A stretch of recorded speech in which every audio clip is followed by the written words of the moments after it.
Estamos chegando com mais um Tom Maior e hoje um programa especial focado na literatura. Vamos conhecer 3 histórias diferentes, com 3 formatos e muita história legal para você adicionar na sua estante de próximas leituras obrigatórias ainda nesse ano. E tem também um feito super incrível que recentemente o Sistema Sagres alcançou. Para saber mais o que é isso, fica aí que o Tom Maior já começou.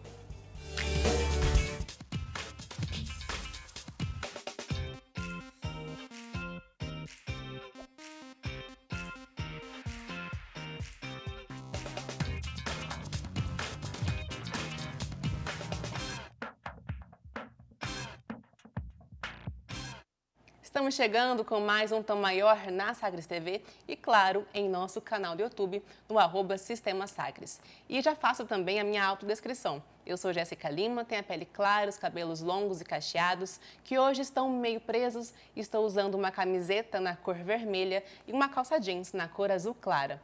Bom, eu falei do YouTube e o YouTube é o personagem principal desse primeiro bloco aqui do Tom Maior. E para entender mais sobre isso, sobre o porquê que o personagem principal da nossa conversa é o YouTube, está aqui o Gabriel Amon, que é coordenador digital aqui do Sistema Sagres. Gabriel, seja bem-vindo mais uma vez ao Tom Maior. Oi, Jéssica, tudo bem? Tudo jóia. Novidade bem legal que eu tô aqui no meu colo, né? Vou até tomar um pouquinho de dificuldade para pegar, faltando educação. Oi, todo mundo que está acompanhando o Tom Maior. Mas aqui para mostrar para vocês a nossa placa de 100 mil inscritos no YouTube. Chegou essa semana aqui pra gente. Um marco muito legal, muito grande pra gente aqui do Sistema Sagres. E para quem nunca ouviu falar nessa história de plaquinha, explica pra gente o que é a plaquinha, geralmente quem ganha e por que ela é um marco tão importante. A placa de 100 mil inscritos, para falar a verdade, as placas de maneira geral, né? O YouTube, ele... Vou mostrar aqui a plaquinha para vocês. O YouTube, ele premia os criadores de conteúdo, né, Jéssica? E aí são algumas placas. A primeira é a placa de prata de 100 mil inscritos. E aí depois tem a placa de 1 milhão. Depois tem a placa de 10 milhões, de 100 milhões, enfim. Aí o céu é o limite, né? A placa de 1 milhão já é a dourada, de ouro, e aí depois tem a de diamante, e depois tem a de diamante vermelho. Pouquíssimas pessoas têm essa de diamante vermelho e tal. Mas essa placa aqui é a prata, de 100 mil, como eu já falei, né? E ela representa um marco muito grande pra gente, né? Tem um ano, mais ou menos, que a gente... se não me engano, a gente estava com 88, mais ou menos. E aí o diretor aqui do Sistema Sagres de Comunicação, o Gerson, ele chegou assim para mim e falou: cara, a gente consegue chegar em 100 mil? Eu falei: a gente consegue, mas assim, vai demorar um tempinho, tem que ter um processo, alguns conteúdos a gente tem que frisar em detrimento de outros, enfim. E aí a gente colocou no nosso radar: não, a gente vai chegar nesse 100 mil, é um dos nossos objetivos para o digital. Porque, para quem não sabe, eu cuido também do Instagram e do site, das outras redes sociais, mas esse foi um dos nossos principais objetivos: chegar no 100 mil para ter essa plaquinha, que representa não só uma placa de prata, enfim, mas representa que a gente está no caminho certo, né? Um bom trabalho em o bom equipe. trabalho que a gente está fazendo. E eu estava até conversando com a Rawane mais cedo, a nossa repórter do Sagres Online, e eu falei justamente isso. A gente tem um conteúdo diário aqui. Não é só o Tom Maior, a gente também tem o Pauta, a gente também tem o Aperte o Play, a gente tem o Inspiração, são vários conteúdos, o Educação, enfim, são vários conteúdos que a gente sobe diariamente para o nosso canal. Tem diversificação de conteúdo, não é só o modelo live, tem o Repense também de live, né? Então, assim, só listando alguns, mas a gente também tem o Raiz Brasileira, né, do Justino Guedes, que... Para os fãs de música sertaneja, raiz. Os fãs e o Justino, que foi muito importante para a gente chegar nesse número. Só num vídeo do Justino deu mais de 5 mil inscritos para a gente, só para você ter uma ideia.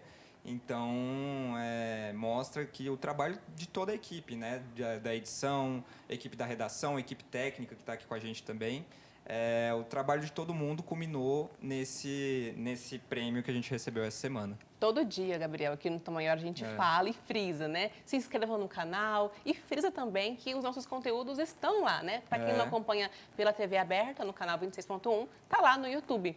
Por que é tão importante que todo o nosso conteúdo esteja no YouTube, né? Essa plataforma, ela tem esse poder, esse alcance, né? De levar realmente conteúdo de qualidade, informação para cada vez mais pessoas, para além do nosso estado?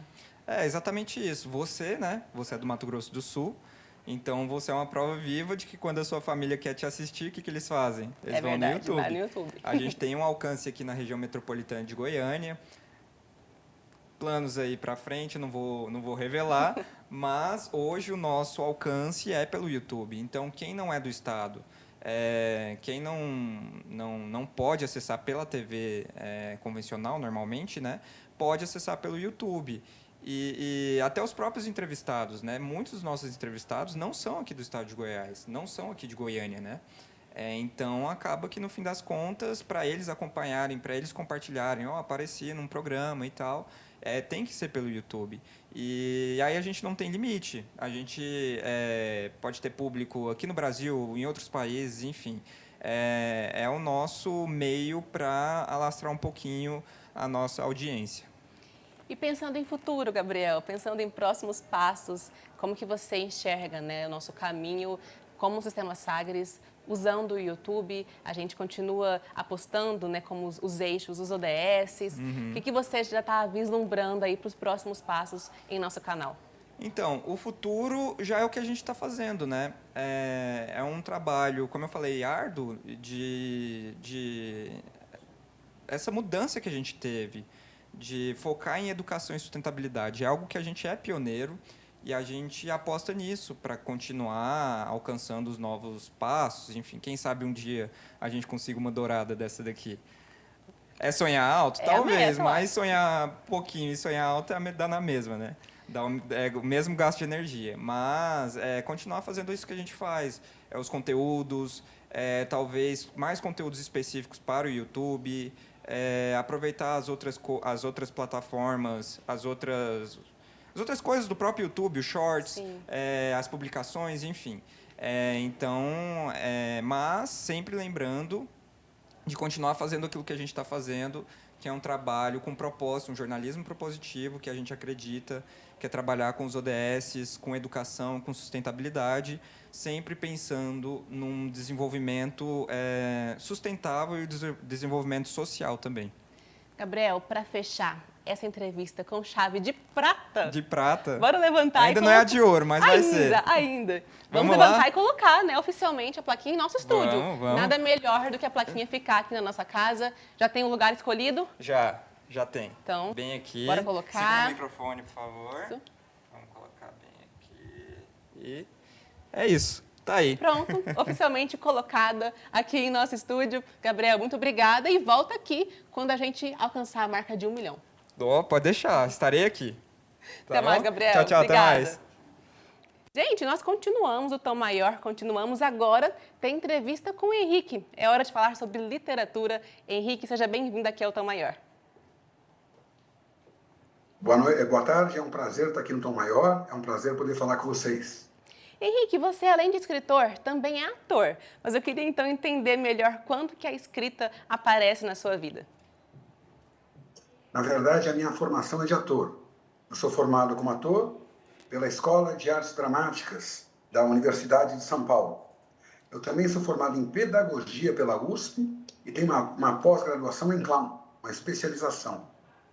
Aí, eu sempre gostei de escrever. Eu era um bom aluno em redação no ensino médio. E na pandemia aconteceu de eu ler mais, eu escrever, eu já tinha os poemas guardados e eu fui aprofundando. Todos nós ficamos com poucas coisas para fazer, né? Não sei, mas acho que muitos não tinham o que fazer. Eu aproveitei, li muito, peguei os poemas e contos que eu tinha na gaveta, melhorei cada um deles e escrevi novos poemas e contos. Daí, curiosamente, eu reencontrei o professor de literatura que eu tinha no ensino médio, que já gostava das minhas redações. Comentei com ele dos meus escritos, ele leu, aliás, é um cara que entende muito de literatura. Ele tem uma gramática dele. E ele leu, gostou muito e fez questão de prefaciar o meu livro. Para mim foi uma honra. Então eu falei, vamos publicar. Se o próprio Chico Moura está achando que tem qualidade, eu faço questão de mostrar isso. E conta pra gente mais detalhes do que conta o seu livro, né? O Grito do Trovão. Que história é essa? O Grito do Trovão, na verdade, é um poema. O livro tem 10 contos e 21 poemas. Então, a primeira parte são os contos. Depois aparece uma carta, separando a primeira da segunda parte. Essa carta foi uma necessidade que surgiu em mim de falar com os meus colegas de profissão. Algo que eu achava que era necessário comunicar. E depois vieram os poemas. Eu falei, como é que eu faço? Eu vou fazer um livro de contos de poesia. Aí eu pensei, eu já sei. Eu vou fazer o lado A do disco, conto, o lado B, poesia. Como antigamente tinha aqueles discos vinil, tinha o lado A e o lado B do disco. Olha, não são todos que são da minha geração, alguns não sabem o que é disco vinil. Mas era um disco bem grandão, antes do CD, agora nem CD, mas a gente tem. A gente ouvia um lado, virava o disco, punha a agulha e ouvia o outro lado. Eu resolvi fazer essa brincadeira. De um lado conto, do outro lado poesia, separado por uma carta. Escrever em um único formato já é difícil, imagina mesclar diferentes formatos em uma mesma obra, né? Eu queria que você contasse um pouco sobre as suas inspirações. Você tem alguns autores brasileiros e também internacionais que te inspiraram na sua escrita, tanto de poemas quanto dos contos? Sem dúvida. Não tem como fugir, né, do nosso arcabouço cultural para escrever. Porque se você senta e começa a pensar e você quer exprimir algum sentimento, algum pensamento, você vai usar o seu repertório, né? Eu sou leitor de Machado de Assis, sobretudo dos contos, dos modernistas e de outros autores. Eu gosto muito de Hermann Hesse, um escritor alemão, Edgar Allan Poe, e todo esse repertório, mais o meu repertório vivencial com teatro, com pedagogia, com esporte. Eu joguei basquete até os 16 anos, foram surgindo, né, na minha subjetividade e transformados em conto em poesia. Uma rede de referências. As minhas referências foram a minha vida e as minhas leituras. Isso mesmo. E Henrique, o humor também é uma parte bem importante dessa história, né? Queria que você comentasse sobre essa relação que você tem com o humor e como que você buscou trazer ele para a sua história, sem deixar de lado também temáticas sociais que eu sei que também são apresentadas ao longo da narrativa. Sim, sim. Olha, eu sou ator, sobretudo, né? Eu com 16 anos, entrei numa escola de teatro, gostei muito, me aprofundei, entrei na USP, me formei muitos anos e dei aula de teatro por muitos anos. Como ator, eu trabalhei mais com comédia e comecei a gostar tanto que, no fundo, eu realizei um sonho de infância. Eu fiz uma especialização em clown. Eu fiz uma pesquisa onde eu tentava trazer o clown, e é um projeto meu, para a sala de aula, para o ensino médio, para que os alunos aprendam com mais alegria, com mais diversão. Tem uma relação não só com os colegas, mas com o conhecimento que seja mais saudável, que seja lúdica, que é uma coisa que o palhaço nos ensina. Então, tendo a figura do palhaço muito presente em mim desde criança, que eu não queria ser ator, eu queria ser palhaço, na verdade. Virei ator de comédia. É próximo, mas não é a mesma coisa. Tendo todo esse histórico, né? Obviamente, quando eu escrevi, apareceram diálogos, apareceram descrições que não dava para fugir do humor. Ele já ficou impregnado em mim. Apesar saiba que muitos humoristas são pessoas sérias, viu? Eles são engraçados no palco. E na vida, às vezes, conversam de uma maneira totalmente formal, totalmente séria. Não é obrigatoriamente que o comediante seja uma pessoa alegre, descontraída, que chega na festa e já faz brincadeira. Não necessariamente, tá certo? Eu acredito que somos desses. O humor aparece mais na obra. E o humor, ele pode ser uma ferramenta para falar também de questões difíceis? Certamente, né? Eu acho que o humor sempre traz um conteúdo crítico. O humorista tem um olhar muito agudo diante da sociedade que ele vive. Um bom ator de comédia sabe imitar o outro. Um bom cartunista desenha o rosto do outro, mas em 5 segundos você já percebe que o nariz é grande, que a sobrancelha é diferente. A mesma coisa com um ator de comédia. Ele sabe imitar pessoas, ele olha um pouco e já está imitando, né? Então ele tem um senso de observação muito agudo e, às vezes, um pouco crítico. Então, eu acredito que a crítica, a reflexão, muitas vezes estão por detrás de um humor bem feito, tá certo? Mas no meu caso, acho importante dizer, o humor namora mais, dialoga mais com o clown, com o palhaço. E o humor do clown não é tão crítico, não é tão cruel, tão ácido. Por quê? Porque o palhaço, o clown mais que o palhaço, que não são a mesma coisa, é importante dizer. Tem pessoas que pensam que clown é palhaço em inglês, não é. São origens etimológicas diferentes. O clown é mais delicado, é mais sensível, é mais lírico, embora também tenha um humor próximo ao palhaço.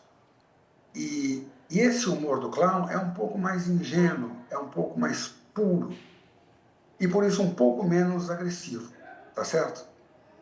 Embora esteja presente também no livro o conteúdo crítico, que é, por exemplo, do stand-up comedy, tá certo? E sobretudo nos contos finais, onde tudo vai ficando um pouco mais denso. Talvez eu pudesse falar sobre alguns contos, eu não sei como você sugere para poder explicitar isso que eu estou querendo dizer. Henrique, na verdade, eu acho que você já deixou uma boa dose, uma amostra daquilo que a gente pode conferir, né, no seu livro Grito do Trovão, porque realmente quando você apresenta esses temas em diferentes formatos, já deixa no ar aquilo que a gente pode passar a conhecer, tanto do formato, porque muita gente não é acostumada a ler contos, né, tá mais próximo do romance, da narrativa em prosa mesmo. E eu acho que esse livro é justamente isso, né? Essa tentativa de apresentar um universo diferente. Não sabia da diferença entre palhaço e clown, aprendi agora com você, então eu tenho certeza que o nosso público também sai dessa conversa mais curioso para conhecer o universo dos clowns. Muito obrigada, Henrique.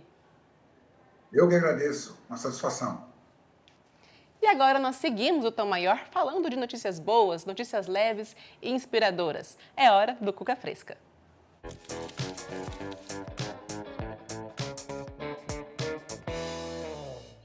E a gente começa vendo um vídeo de um professor que usou inteligência artificial para mostrar os alunos em suas possíveis futuras profissões. E a reação é de deixar o coração quentinho. Bora ver. Falou que queria ser Polícia.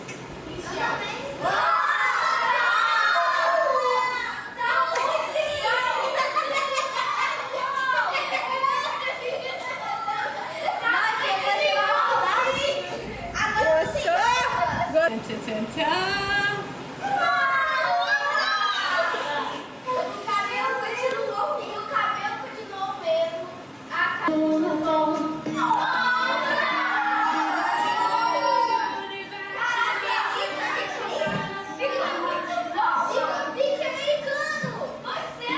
O Marcelo, então, vai diretamente pro futuro virar um astronauta.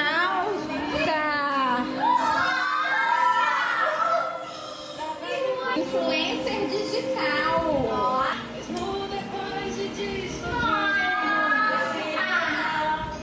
Eu fiquei calmo.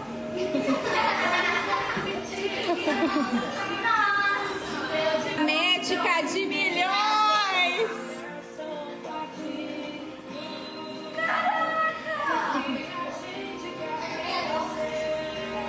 E aí? Do céu. Que Você ficou muito bonita. gostou de se ver assim? Muito. Que lindo ver a reação desse pessoal, né, gente? E agora nós terminamos o Cuca vendo um gatinho que aprendeu a brincar de esconde-esconde. Isso mesmo, bora ver. Ela tá brincando de se esconder, ela, e ela veio me assustar. Não aguento. Ela se esconde e vem dar susto em mim. Ai, sério, morro de rir com essa menina. Agatha.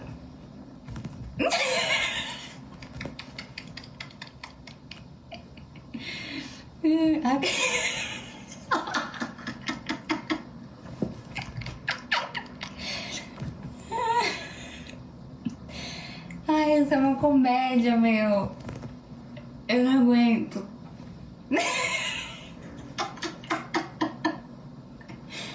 Você é tonta. Ai, bichinha.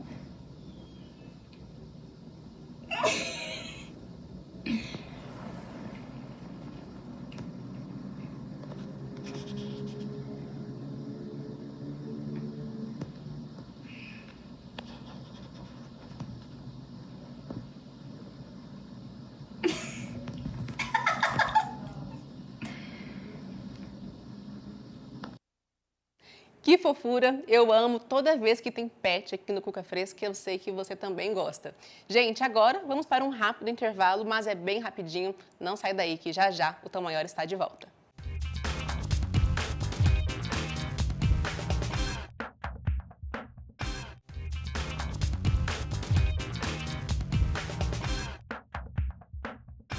Estamos de volta com mais Tom Maior aqui na Sagres TV e, claro, também em nosso canal do YouTube pelo @Sistema Sagres. E olha, no primeiro bloco a gente falou do Raiz Brasileira, o programa de música sertaneja aqui da Sagres TV. Então, bora ver um trechinho de mais música? Mostra pro pessoal de casa. Vamos mostrar pra eles como é que é.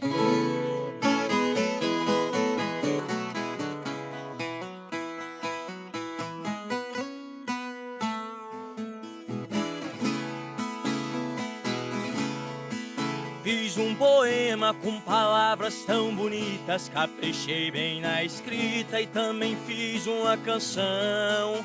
Fui no jardim, colhi as flores mais belas, margaridas amarelas e a rosa branca em botão. Com muito gosto arrumei nossa casinha, da sala até a cozinha e carpi todo o quintal.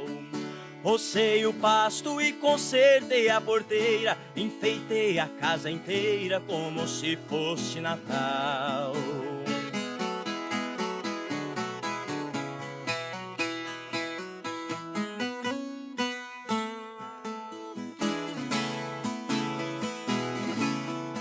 Lá na varanda amarrei de novo a rede, pendurei bem na parede o quadro da Santa Ceia. O chão da sala todo de terra batida, dei uma boa varrida, não ficou um grão de areia. Na nossa cama pus a colcha de piquê, com as beiradas de crochê que você fez sua mão. Troquei as fronhas com capricho e muito esmelho, as penas do travesseiro e palhas novas no colchão.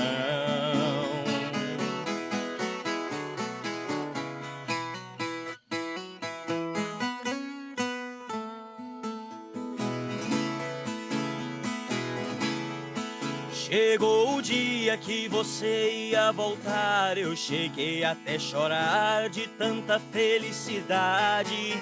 Levantei cedo, me arrumei com muito zelo, reparti bem o cabelo que nem gente da cidade. Botina nova que me apertava um pouco, calça de brim arranca-toco e bigode bem aparado. De lenço branco, camisa preta de listra, eu parecia um artista daqueles bem afamados.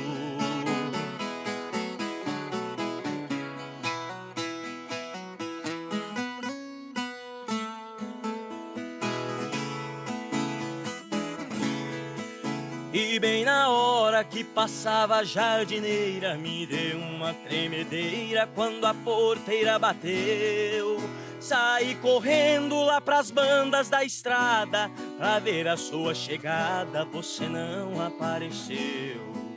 A jardineira foi sumindo no estradão, levando a minha ilusão e a tristeza que ficou. Foi só um sonho, sentei na cama chorando, hoje está fazendo um ano que você me abandonou.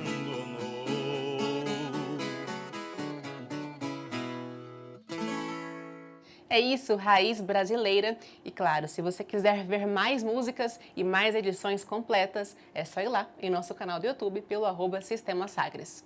Agora, bora continuar falando de literatura, só que dessa vez é com a Silvia, autora do livro Quem Vê Cara Não Vê o que Vai na Alma. Seja bem-vinda, Silvia.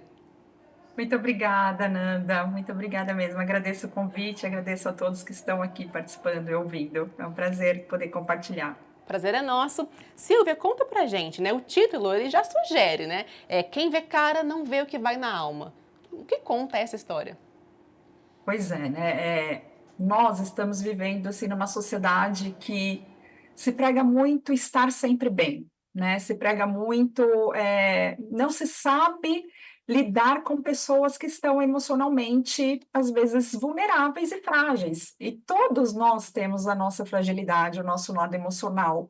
porque faz parte de ser humano não só ter momentos de alegria, mas ter momentos também de tristezas, e muitos de nós temos questões, às vezes, interiores, de feridas emocionais que a gente nem sabe e que a gente tem que estar sempre escondendo, né? Não só quando a gente não está bem, mas quando a gente tem alguma questão, né? Então, a gente tem que estar sempre ali, vendo as pessoas sorrindo, né? Mas não sabendo o que tem no interior. E também tem a ver com a minha própria história que eu conto no livro, porque eu sempre fui uma pessoa muito sorridente, mas eu não tinha total consciência da tristeza que eu tinha interiormente, né? Desse meu lado emocional, do excesso de angústia, de vazio, de ansiedade, que na adolescência eu tive muitas vezes vontade de não viver, né? De tirar minha vida. Ainda bem que eu não fiz, porque esse lado sorridente acabou trazendo uma outra questão, uma outra força para continuar a vida, mas as pessoas nem imaginavam o quanto eu reprimi isso tudo, porque socialmente, né, isso não é validado, esse nosso lado que faz parte do que a gente é emocional, não é um lado valorizado, olhado, conhecido, ensinado, né?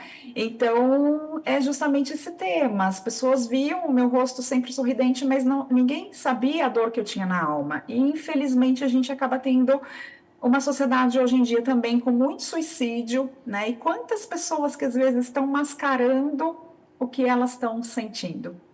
Na sua opinião, a partir daquilo que você ouve, daquilo que você lê, você acha que o contexto onde a gente vive, tão marcado pelas redes sociais, pelo expor a rotina, expor momentos quase sempre felizes, você acha que essa nossa tendência a mascarar sentimentos pode ser ainda mais acentuada? Com certeza, porque se a gente já traz, primeiro que a gente tem um lado normal, emocional, né? Quanto mais a gente não... E é um lado do que a gente é, porque nós somos corpo, mas nós temos a questão da mente que pensa, mas a parte emocional também, que é o sentir, né? Que é essa parte de sentir. E essa parte nossa que está relacionada com todo. Nós somos um ser integrado, um ser integrativo.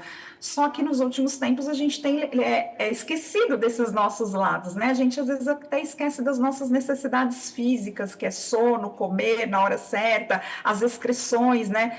Então, quanto mais a gente reprime esse lado que faz parte, né? Então, não tô bem, não tô feliz, ou tô sentindo ansiedade por alguma razão, mas eu tô sempre ali mostrando que eu tô bem, né? Então, quanto mais eu reprimo e não expresso, porque as emoções, elas são energias, elas são matéria em forma de energia. Pode ver que quando você tem raiva, é uma emoção que tem uma energia muito forte, que explode às vezes ou implode, né? Então, quando eu não expresso o que eu tô sentindo, isso fica dentro de mim.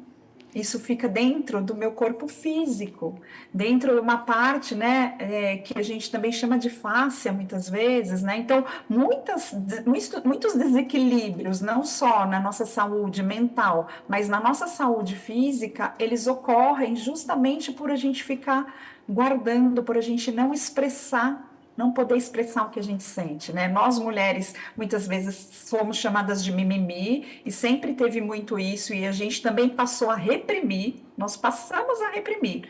E os homens, desde muito cedo, por uma sociedade que tem, infelizmente, um comportamento machista, né, acaba fazendo com que os meninos cresçam também reprimindo, porque foi construído de que para ser homem não pode demonstrar sentimento algum.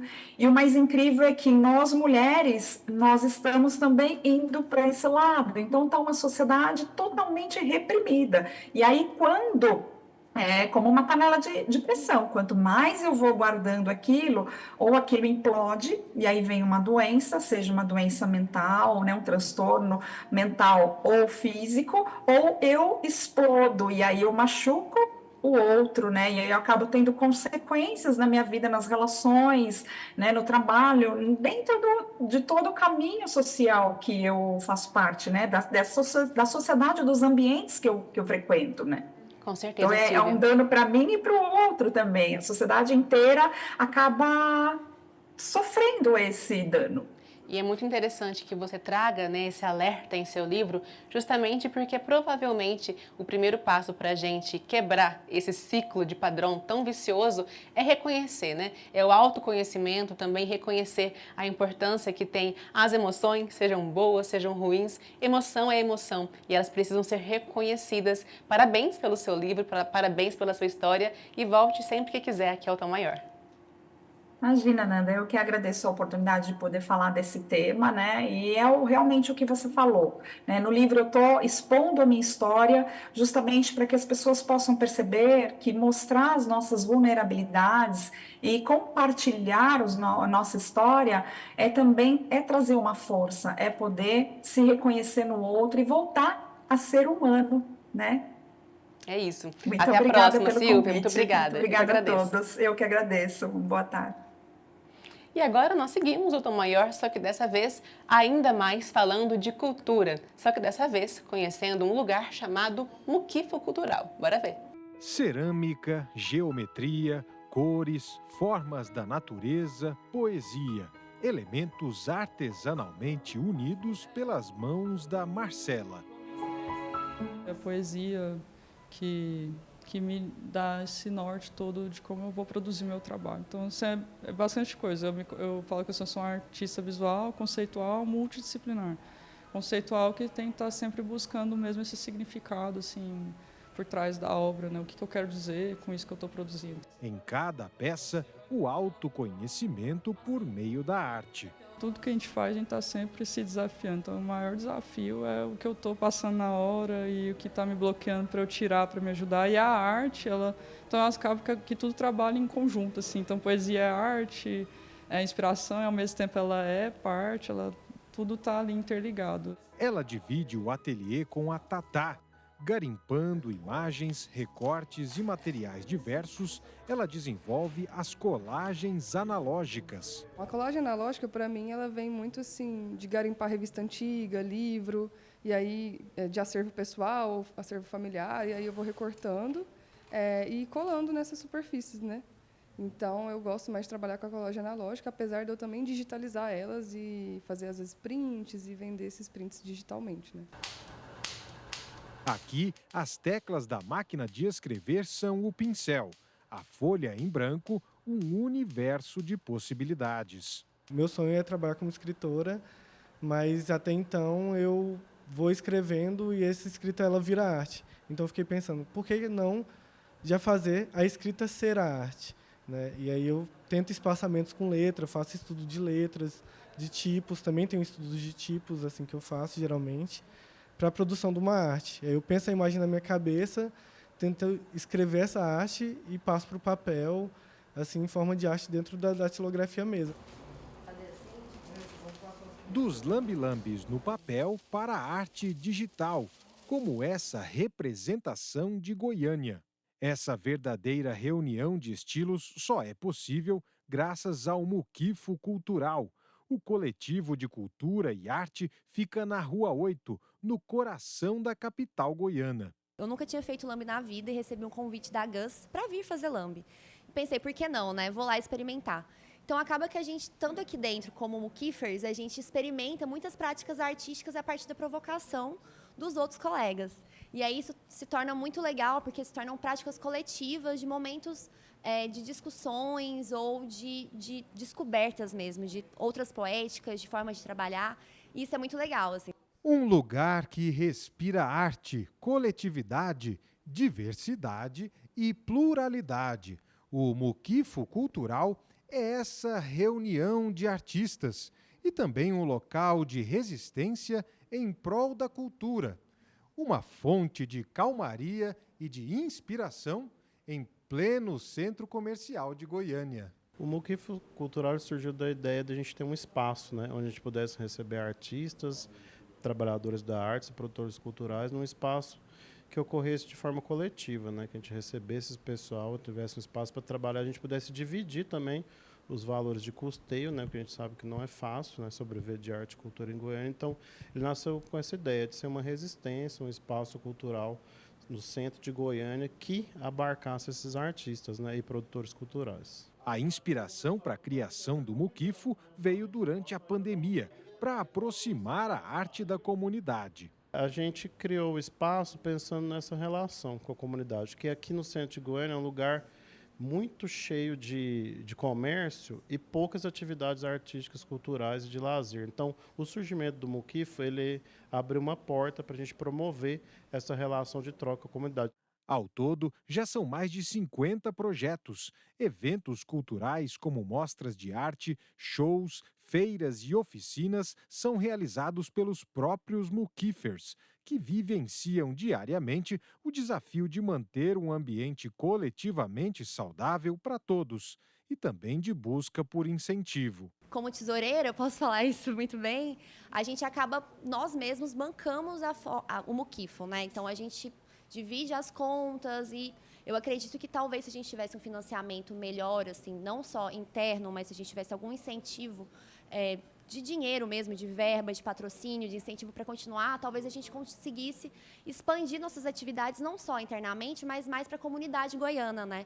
E fazer uma contribuição muito maior do que a gente já consegue fazer para a comunidade goiana nessa questão de arte e cultura, né? E educação em arte. O nome do coletivo cultural remete à forma como o prédio se encontrava antes da ocupação cultural, em 2021. Esse prédio aqui era um abandono, né? A gente tinha entulho espalhado aqui em toda a área, assim, uma poeira em tudo quanto é canto, tudo destruído, as paredes tudo pintada de qualquer jeito. Então a gente fez um trabalho de reformulação, né, desse espaço, a gente reocupou ele, a gente reutilizou materiais, os materiais que a gente usa, as mesas dos ateliês são portas reaproveitadas que a gente retirou da rua, a gente repintou tudo e é um processo contínuo, né? A gente sempre está trabalhando, pensando em melhorar o espaço. O próximo passo do Muquifo é se tornar uma associação. Inclusive a gente está trabalhando para a gente poder ter esse apoio, né? Porque demora um tempo para você conseguir, por exemplo, o título de um ponto de cultura, né?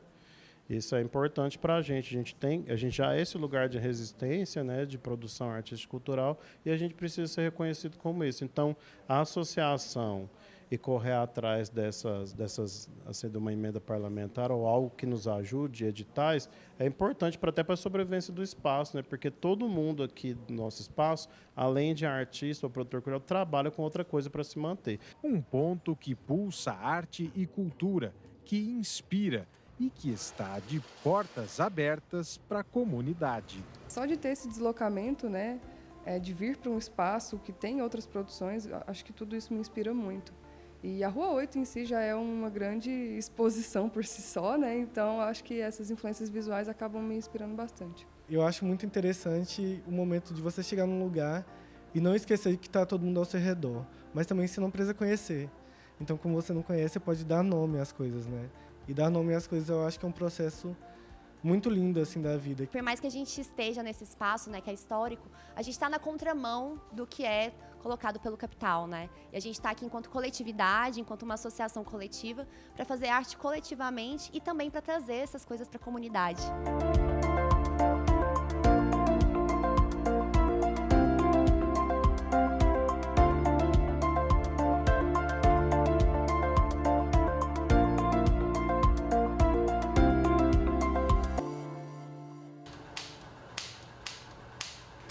É isso, tem cultura em todo lugar, arte em todo lugar. A gente já tem que aprender a observar essa arte. Gente, depois dessa matéria tão incrível, bora dar uma pausa? Mas é bem rapidinho, daqui a pouco voltamos com mais Tom Maior.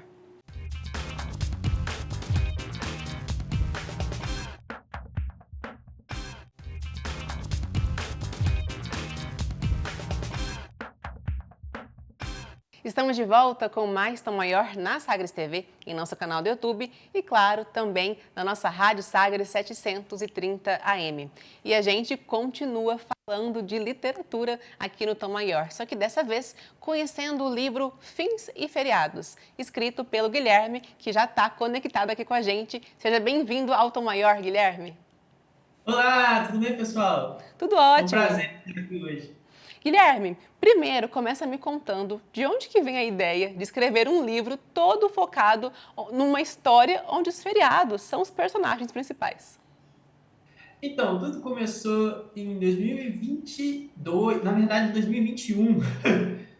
A editora Ronin, ela tinha aberto um edital de Halloween. Na época eu estava bem desanimado com a escrita, assim, porque eu escrevi a minha vida inteira, mas eu batia na trave, sabe? Assim, nunca chegava a publicar. Porque eu estava muito travado nessa coisa do caminho tradicional mesmo, assim, de ser publicado, de estar com uma editora tradicional, grande, achava que era o único jeito meio válido, sabe? Uma falta de conhecimento mesmo. E aí, quando eu escrevi essa história de Halloween, eu gostei demais e me veio a ideia de escrever para outros feriados, né? E eu não quis esperar para outros editais ou coisa do tipo. E foi quando surgiu. E se eu escrevesse uma história para cada feriado e fizesse desse o meu primeiro livro? E é isso, esse foi o pontapé. E eu achei muito legal que você, a cada conto, você busca transmitir, né, um sentimento ligado àquele feriado, a memória daquele feriado. Para você, feriado sempre foi sinônimo de lembranças, uma certa nostalgia? Como que funciona para você? Pra mim, eu sou a pessoa que adora essas datas, assim. Tem gente que odeia, né? Mas eu sou o oposto. Sou a pessoa que ama, eu amo a simbologia que tem por trás, eu amo que ela é uma desculpa pra gente fazer coisa diferente também. E também no Natal, desculpa para reunir família, para ver o outro. Dia dos Namorados, assim, teoricamente você tem que demonstrar seu amor por seu namorado ou namorada todo dia, né? Mas a gente reservar uma data para isso, eu sempre acho muito mágico, assim, muito... E você chegou a ganhar um prêmio, né, com uma história que fala sobre o Dia dos Namorados. Que história é essa? Sobre o que você escreveu? A história se chama Nem Sempre para Sempre. A graça dela é que ela é uma comédia romântica sobre términos, né? Então, ela é desse casal, desse menino que acabou de passar por um término, e ele vai num encontro de aplicativo, só que o encontro é justamente no Dia dos Namorados, e a gente acompanha esse encontro, todo o desenrolar da noite desses dois personagens e o diálogo entre eles, né? Então, para quem gosta de filmes como a trilogia do Antes do Amanhecer, que são aquelas histórias muito calcadas em ver diálogos, né? E acompanhar duas pessoas se conhecendo, é super recomendado. E ela também tem um toque mais young adult, assim, mais divertido, próprio dessas histórias. Eu adoro essa trilogia. Agora vou ter que, assim, né? Essa leitura virou obrigatória para mim, porque você trouxe uma referência que eu gosto demais. E o seu livro, Fins e Feriados? Geralmente, se a pessoa gosta do que, poderia gostar desse livro? Você consegue lembrar de alguma referência, de alguma relação? Consigo. A graça desse livro, assim, eu brinco que eles são 5 livros em um, né? Porque cada história vai seguindo um gênero. Então, você tem uma história de terror do Halloween, que eu acho que quem gosta de Last of Us vai adorar, porque você tem essa coisa do terror, do suspense, da tensão, mas muito infundido com dilemas éticos e morais, como acontece com The Last of Us. O conto de Natal, ele tem toda essa energia natalina, então tem aquela vibe Esqueceram de Mim, uma coisa de Mary Poppins também. Para quem gosta de Anne with an E, ou Anne de Green Gables, né, que são livros muito clássicos, tem a história de Páscoa, que é essa história que é muito sobre refletir, que tem muito contato com a natureza, a relação entre personagens femininas, assim, de amizade, como vai crescendo e se ressignificando. A de São João também, para quem gosta do filme Viva, A Vida é uma Festa, acho que vai curtir demais. E de Dia dos Namorados, né? Eu já comentei da trilogia do Antes, mas quem gosta de livros como A Culpa é das Estrelas, eu acho que vai gostar muito, assim. Os livros, eles têm uma sinergia entre si, então eles funcionam separados, mas quando você lê todos eles juntos, você entende por que os 5 estão juntos, e eu acho que consegue agradar a todo mundo, assim. Às vezes a pessoa gosta muito de terror, ela vai amar mais o de terror, mas ela vai gostar também dos outros, sabe? Existe um equilíbrio, assim, entre as 5 histórias. Guilherme, eu acho que eu quero aproveitar o seu gancho inicial da nossa conversa, quando você falou que demorou para realmente acreditar na sua carreira enquanto escritor, e eu queria que você terminasse dando um conselho para possíveis escritores que estão vendo a gente e que pode ser que não estão acreditando em suas histórias, acham que não há caminhos para publicar as suas histórias. O que você diria a eles? Olha, diria, escreva sempre. Escreva o que você gostaria de ver, de ler, e procure o caminho também de publicações independentes, como na Amazon KDP, o Clube de Autores para impressão do físico, e vá formando a sua comunidade. Quanto mais você escrever, quanto mais coisa você ir publicando, quanto mais você falar, mais gente você vai agregando ao seu sonho e mais ele vai parecendo real, assim. Eu sei que é muito difícil, porque normalmente quem é escritor é mais tímido, é mais introspectivo, ainda mais quem não é tão jovem, assim, fica muito intimidado com essa coisa de rede social e tal. Eu fico muito intimidado também, porque a gente fica nessa, tem que ser influencer para ser escritor agora, né? Fica nessa. Mas o importante é escreva sempre e vá falando, só fale do seu jeito, que você gosta, das suas referências e vai criando essa comunidade que vai dar certo, assim. As pessoas que se identificam com você vão cada vez mais se identificar com você e essa bolha vai aumentando até ficar cada vez maior. É isso, tem espaço para todo mundo, tem espaço para boas histórias. Guilherme, muito obrigada por estar aqui com a gente, contar um pouco da sua história, dos seus personagens e volte sempre que quiser. Eu que agradeço, sempre que quiser pode me chamar também, foi um prazer participar hoje. Gente, nós seguimos o Tom Maior, adivinha, com mais literatura. E dessa vez, conhecendo um trechinho do novo episódio do Literando. Dessa vez, sobre o tema romance como gênero textual. Bora ver. Chegou aquele momento de apresentar dicas para a sua estante. E dessa vez, grandes nomes romancistas da literatura contemporânea. Você conhece Helena Ferrante e Gabriel Garcia Marques? O colombiano Gabriel Garcia Marques é considerado um dos principais nomes da literatura mundial. Ganhador do Nobel de Literatura, Gabo é autor de livros como 100 Anos de Solidão e, mais recentemente, foi publicado o livro póstumo Em Agosto Nos Vemos. Já Helena Ferrante se apresenta com talento e com uma dose de mistério. Até os dias de hoje, não se sabe com certeza qual é a sua verdadeira identidade. Mas a autora de Um Amor Incômodo e de A Amiga Genial, parte da tetralogia napolitana, carrega a Itália como um de seus traços mais marcantes. A construção de personagens vai depender muito da época em que o romance foi escrito. Por exemplo, no século XIX, ali no romantismo, nós vamos ter personagens muito redondos, que são personagens muito caracterizados fisicamente e psicologicamente, com a questão de caráter e valores morais muito éticos, muito desenvolvidos nesse sentido. E eu vou ter também uma caracterização dos personagens antagonistas, dos vilões, muito voltados para a maldade, para a falta de caráter.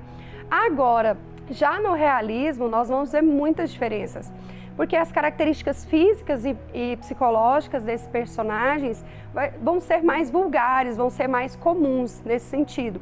Porque eu não vou ter personagens que são tipicamente bons ou ruins, mas personagens que vão ser desenvolvidos ao longo das tramas. E outro detalhe também interessante é como o meio, os valores, a moral ali vai moldar as ações desses personagens, então vai depender muito da época em que o texto foi escrito. A lista de romances atemporais é extensa. Para mim, por exemplo, livros como Orgulho e Preconceito, O Morro dos Ventos Uivantes e A Hora da Estrela são casos de romances que permanecem e atravessam gerações. Não é à toa que os chamamos de clássicos. Os romances, eles se tornam atemporais justamente por essas questões. Questões que foram trabalhadas nesses romances, que foram trazidas de uma forma com a complexidade social, que até mesmo problemas que nós vivenciamos até hoje. Nós vamos pegar obras, por exemplo, como Úrsula, ali de Maria Firmino dos Reis, uma obra que foi escrita segunda metade do século XIX, que ela vai falar de preconceito, vai ter uma descrição ali da questão do preconceito racial e vai desenvolver essa invisibilização de pessoas que nós vamos ter até hoje, certo? Então, são questões muito interessantes de observar nesses textos, porque os romances, eles conseguem trazer complexidade de temas que são muito atuais e que podem ser revistos e vistos como uma forma de problematizar para não reproduzir. E que tal terminar o tom de hoje falando de esporte? Pois é, esporte, mas boas histórias também. Você conhece o Caminho de Cora? Quem conheceu e conta mais detalhes pra gente é ele, Rodrigo Fumaça.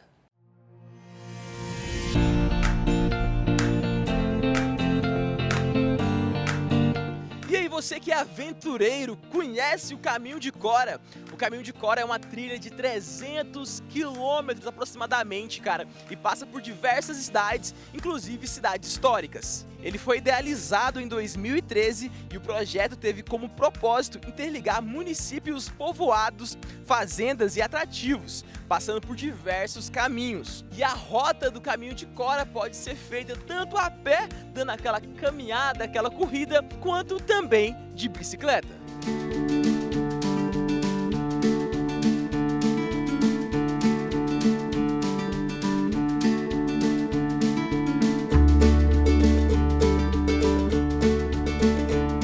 Caminho de Cora Coralina é um novo produto turístico que vem surgindo no estado de Goiás, né?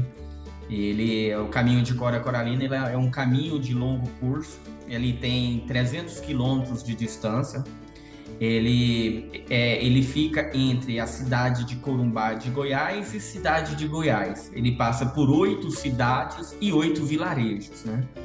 O caminho ele pode ser percorrido caminhando ou pedalando, né? As duas modalidades de que o Caminho de Cora Coralina foi preparada, que ela está pronta. E ela pode ser percorrido também nos dois sentidos. Você começando pelo Corumbá de Goiás, terminando na cidade de Goiás, no Museu de Cora, ou você pode começar na cidade de Goiás, terminar em Corumbá. Nos dois sentidos, o Caminho de Cora Coralina ele é sinalizado. Caminhando, ele pode ser realizado em mais ou menos de 12 a 15 dias, que é a média de pessoas, e pedalando, né, de 3 a 5. Então, caminhando, a gente vê que 15 dias, uma média de quase 15 dias, então 15 dias que turistas estão vindo para o estado de Goiás e que está deixando um recurso econômico em todos esses lugares que ele vai passando, né? Então, a distribuição econômica lá, o Caminho de Cora ajuda muito a movimentação econômica na região.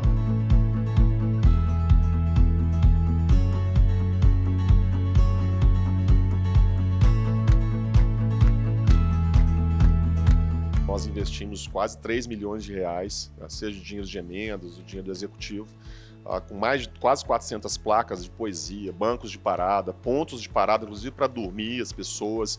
Criamos uma associação. Então hoje você tem qualquer pessoa do Brasil que vier fazer o Caminho de Cora, seja os 300 quilômetros, seja um trecho pequeno, ele tem uma pousada para dormir, ele come uma comida caseira com as pessoas, convive com as pessoas.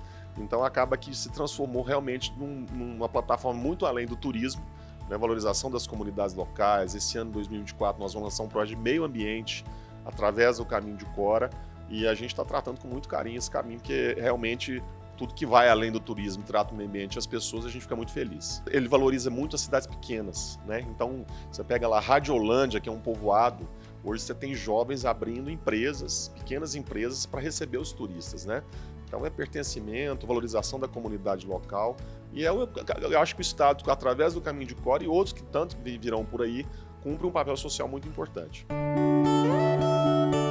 Gosto desse monteiro aí, desta folhagem toda, desta vida que está e que a terra é que está criando.